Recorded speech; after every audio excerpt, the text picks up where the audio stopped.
Cricket డబ్బులు అవసరం లేని గేమ్. ఒక చిన్న బ్యాట్, బాల్ ఉంటే చాలు కొట్టుకుంటూ ఉంటారు. పిల్లలు ఎంజాయ్ చేస్తూ ఉంటారు. ఇది భారతదేశం అంతా ఒక మత్తులాగా వ్యాపించింది. ఎప్పటినుంచి? ఇది 1983లో ఎప్పుడైతే world cup first time India సొంతమైందో కపిల్ దేవ్ నేతృత్వంలో, అప్పటి నుంచి ఇండియన్స్ మొత్తం కూడా క్రికెట్ వైపు మొగ్గు చూపడం మొదలుపెట్టారు. 83 నుంచి ఆ మానియా అనేది స్టార్ట్ అయింది. అప్పటికే బ్రిటిష్ వాళ్ళు మనకు నేర్పెళ్ళిపోయిన ఒక క్రికెట్ ఆట గురించి అక్కడక్కడ ఆడుతూ ఉండేవాళ్ళు కానీ, అది ఒక జెంటిల్‌మెన్స్ గేమ్ లాగా ఉండేది అప్పట్లో.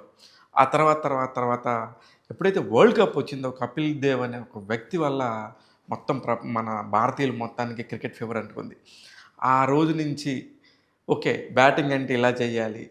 ఇంత పైకి లెగవకూడదని చెప్పేసి ఒక టెస్ట్ మ్యాచ్‌లకి బాగా పేరు ప్రఖ్యాతులు సాధించిన ఒక ఇండియా టీమ్ చిన్నగా వన్‌డే మ్యాచ్‌ల్లోకి ఎంట్రీ ఇచ్చి వరల్డ్ కప్ కొడతాం అనేది పెద్ద విషయం అయిపోయింది.